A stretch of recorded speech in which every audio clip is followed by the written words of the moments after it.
escutando sentimentos, a atitude de amar-nos como merecemos. De Vanderlei Oliveira, pelo espírito Hermas Duffel. Capítulo 15. Cisão de Reino 2. Abre aspas.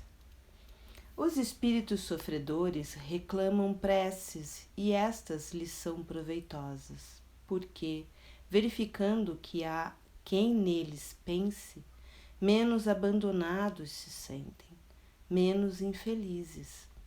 Entretanto, a prece tem sobre eles ação mais direta, reanima-os, incute-lhes o desejo de se elevarem pelo arrependimento e pela reparação, e possivelmente desvia-lhes do mal o pensamento. Fecha aspas. O Evangelho segundo o Espiritismo, capítulo 27, item 18. Após a prédica do instrutor Calderaro, atravessamos os portais do Hospital Esperança em direção às zonas abissais da Terra. Em certa etapa do caminho, abstemos da volitação por ser impossível exercê-la na psicosfera densa.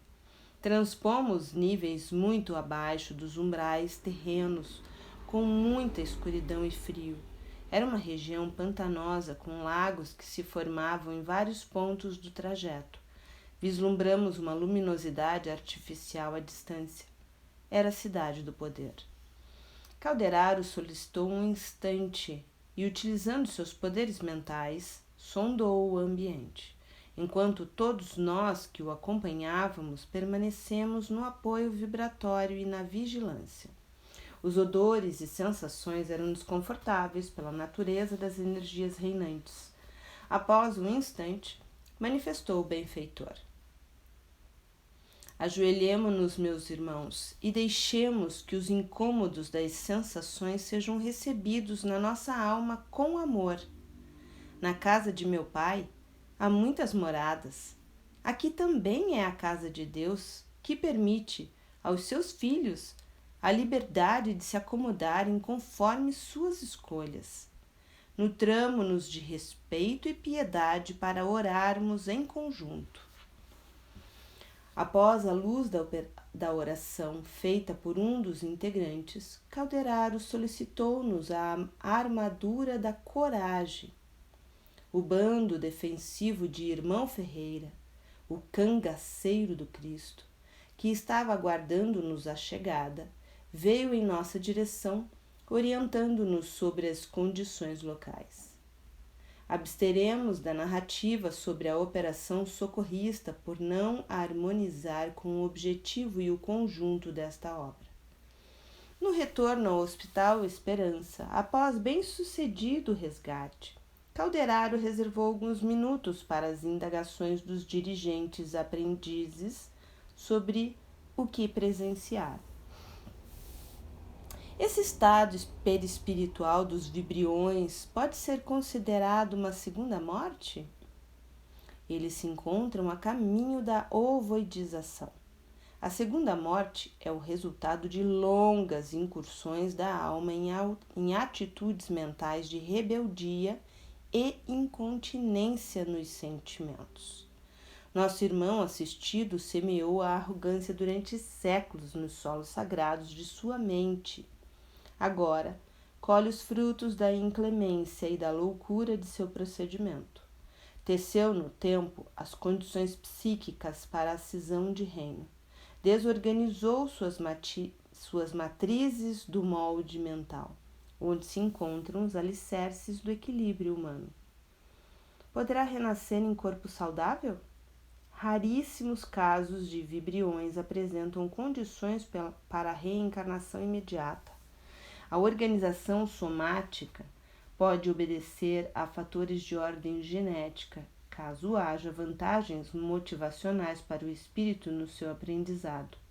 Nenhuma lei natural, porém, permite interseção junto ao dinamismo da vida mental, que retrata o conjunto de necessidades e conquistas da alma. Até mesmo a misericórdia celeste, que dispõe de recursos benditos para usar o cérebro como uma comporta reguladora das dosagens de matéria enfermiça para o corpo em determinado instante evolutivo, não pode impedir os desajustes nas substâncias neurotransmissoras. Surgem psicopatologias variadas. A doença mental é o regime expiatório de última instância para almas que se rebelaram contra os chamados divinos no transcorrer de longo tempo. Dessa forma, encontramos inúmeros vibriões reencarnados em corpos saudáveis. Entretanto, não escapam das celas educativas da tormenta mental. Que tipos de doenças mentais? Desde o desconforto neurótico até as mais severas psicoses, incluindo aquelas não classificadas oficialmente no Código Internacional das Doenças na Sociedade Terrestre. Há de se considerar que a base de tais provas da mente é o remorso, a noção clara que a alma adquire no intervalo das encarnações sobre a gravidade de sua situação espiritual. Então já reencarnam com remorso? Uma soma grandiosa de espíritos reencarnados na Terra encontra-se sob a sanção do remorso adquirido antes do renascimento. Experimentam dores psicológicas de variada natureza. Os vibriões, quase sempre, carregam para a vida corporal trâmites dolorosos nas vivências da depressão, depois de exaustivas tentativas frustradas de reencarnação. Uma vez que partiriam para a desistência de querer viver até mesmo fora da matéria, alguns deles, inclusive com dramas de autoextermínio físico, agora regressam em busca da recuperação desse valor natural, o dom de existir como criatura humana, de lutar e querer viver. Por essa razão estão imóveis, como se não tivessem vida? No fundo, optaram, evidentemente, sem consciência disso, pela regressão ao estágio do não pensar, do não ter que ser responsável. Não querem humanizar-se, vivem verdadeiramente uma condição de saudade inconsciente da animalidade. Querem regredir, tentam negar o que sentem, defendem-se do impulso doloroso da culpa e do instinto para o progresso. A isso denominamos cisão de reino. Para se alcançar esse patamar de enfermidade são necessários séculos de repetição e fuga. Mas não assevera a condição que o espírito não retrograda na evolução? É uma citação de O Livro dos Espíritos, questão 118 essa. Esse lance da evolução não significa retrocesso, mas uma tentativa de retrocesso. Jamais a alma deixará seu caminho natural de humanização depois de adquiridas as habilidades da razão. Na vida subjetiva do ser, encontra-se depositada toda a sua trajetória na condição humana. Ninguém burla o fatalismo paternal. Então, a questão dos sentimentos está na base dessa deformação perispiritual? Esse coração socorrido plasmou em séculos a sua desdita de agora. Depois de alguns fracassos no seu posto hierárquico, naquele vale de perdição, iniciou uma derrocada psíquica acelerada, que já se encontrava potencializada de longas eras. Preso em calabouços e castigado severamente, penetrou em faixas de ódio e revolta que deterioraram sua estrutura mental. O vulcão da tormenta íntima expeliu de uma só vez a matéria contida pelos mecanismos defensivos, ao longo do trajeto na maldade empedernida. Verificando sua condição que animalizava, foi enxotado para esse lugar. Com que propósito? Alguns grupos diretivos do Vale do Poder desenvolveram técnicas de agressão ao bem, utilizando a psicosfera pestilencial de tais almas. Estudaram o estado vibratório desses espíritos e perceberam quão nocivas são suas auras, portadoras de uma irradiação espontânea em nível de ondas longas, de teor energético acentuadamente contagiante. Passaram, então, a utilizá-los para infestar psicosferas de certos ambientes terrenos, propícias à depressão e a todo o contingente de sentimentos na órbita da tristeza. Como a condição dos vibriões exige ausência de luz e baixa temperaturas, as entidades da perversidade costumam implantá-los no plano físico, envolvidos por aparelhagem adequada, que os mantém nas condições de adaptação. Com quais finalidades são utilizadas tais técnicas de implantação? As mais diversas: obsessões familiares, exploração do sentimento de indignidade, adoecimento em organizações. Alguns corações que desejam perturbar a vida de encarnados com cobranças pretéritas graves tornam-se assalariados do mal e, em troca, têm a seu dispor, por algum tempo, esse recurso de infelicitação. Certos serviços de magia contam com os vibriões. Onde quer que predominem a disputa, a arrogância explícita ou camuflada, o jogo do poder, caminhos percorridos por essas almas escravizadas, tornam-se pontos de sintonia para esse tipo de exploração. Núcleos políticos, empresariais, militares e religiosos têm sido alvo dessa tática perversa de entorpecimento e contágio. E muitas organizações do bem, inclusive casas espíritas, são atingidas por semelhante iniciativa, que lhes custam muita vez a sobrevida. Centros espíritas? Mas como pode? Não são protegidos? Qualquer organização humana, mesmo servindo ao bem espontâneo, está também sujeita às leis naturais. Os núcleos doutrinários do Espiritismo são ambientes de pessoas adoecidas em busca de amparo e orientação, tanto quanto nós mesmos.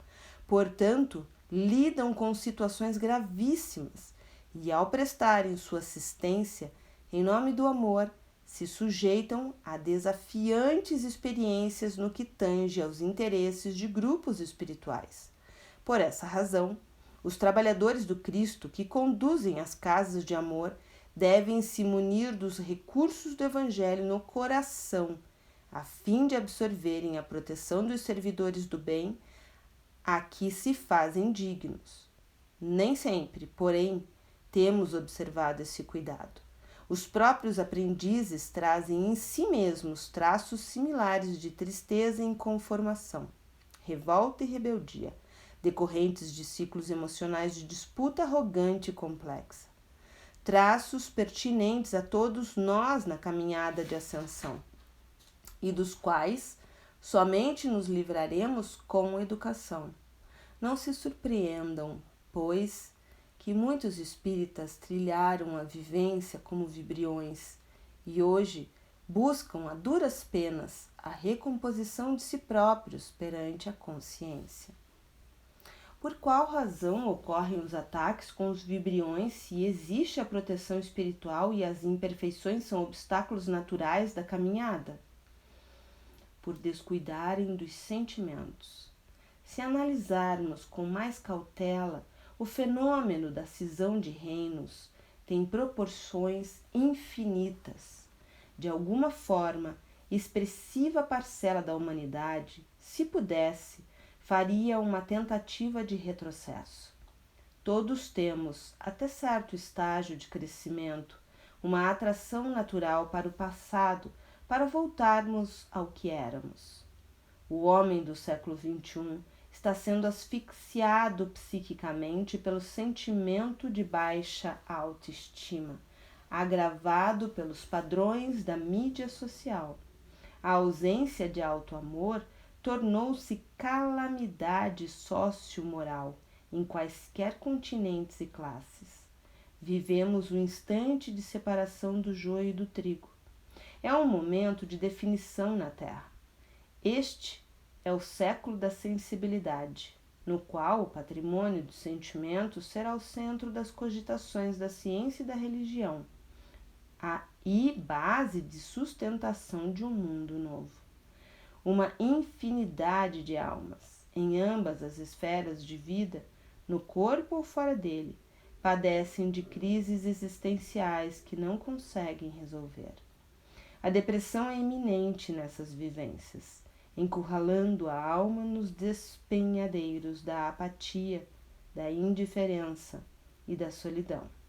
Esses sentimentos, quando prolongados em demasia, causam o desejo de parar, deixar de existir, desistir e encerrar o processo evolutivo. Uma nítida sensação de fracasso, impotência e confusão assenhoreiam-se da mente em crises dolorosas. Mas há espíritas nessa condição? Os espíritas, assim como nós, não são seres especiais. São almas que procuram Jesus Cristo dentro daquela condição registrada pelo Mestre. Abre aspas.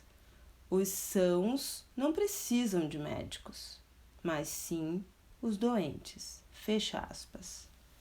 Muitos espíritas que receberam a medicação excelsa da doutrina são ex-vibriões que, sob regimes de inigualável misericórdia, conseguiram regressar ao corpo físico no intuito de reerguerem-se perante as penas conscienciais. Exaram o serviço e o bem como únicas sendas de reparação. São espíritos de grande valor que tombaram nos despenhadeiros do domínio e na sede de poder. Almas que padecem de enorme aflição de melhora, todavia sentem-se com grilhões na vida mental. Isso lhes dificulta sobremaneira a fluência do entendimento sobre suas amarguras interiores.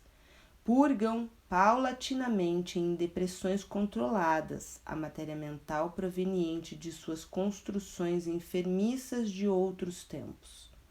Carregam sofridas feridas evolutivas no coração, quais sejam abandono, solidão, falibilidade e inferioridade. Sentimentos esses que lhes fazem sentir inadequados perante a vida, indignos do amor alheio e de Deus. Colhem em si mesmas o fruto amargo de suas escolhas pretéritas. Entretanto, são corações que resgataram a esperança, experimentam na atividade do bem a sensação de retorno a Deus. Sentem que podem recomeçar, mesmo sorvendo o cálice da indignidade. Estando no corpo, resguardam-se das perseguições mais severas e caminham sob a tutela de avalistas amoráveis, quais Eurípides Barçanufo, que lhes estendem assistência incondicional. Que fazer para auxiliar esses companheiros na carne como espíritas? Transformar os núcleos doutrinários em escolas de amor a Deus, de alto amor e amor ao próximo.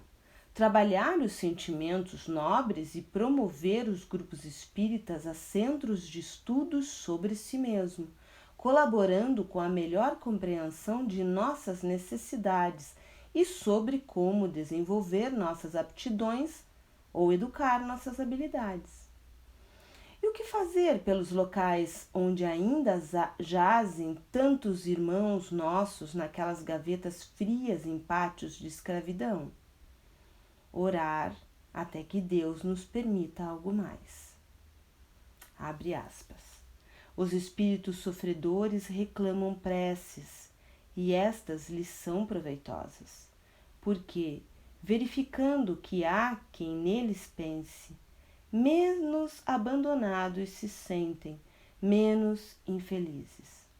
Entretanto, a prece tem sobre eles ação mais direta, reanima-os, incute-lhes o desejo de se elevarem pelo arrependimento e pela reparação, e possivelmente desvia-lhes do mal o pensamento. Fecha aspas. Existem grupos que vão todos os dias até aquele local, onde oramos, para fazerem preces coletivas pelos pântanos da maldade. Raios luminosos de compaixão e piedade chegam até os lixões, renovando esperanças e cooperando decisivamente na recomposição de nossos companheiros atormentados.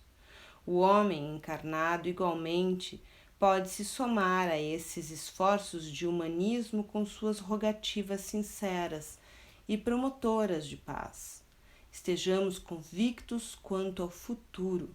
O fatalismo divino é a perfeição. Ainda que tramitando em pântanos de animalidade, o progresso faz luz sobre a escuridão e o homem avança. Incontinente. Se existe a cisão de reinos para a retaguarda, esse é o momento decisivo para efetivarmos nossa cisão com o mal, com o materialismo e caminhar em direção à humanização.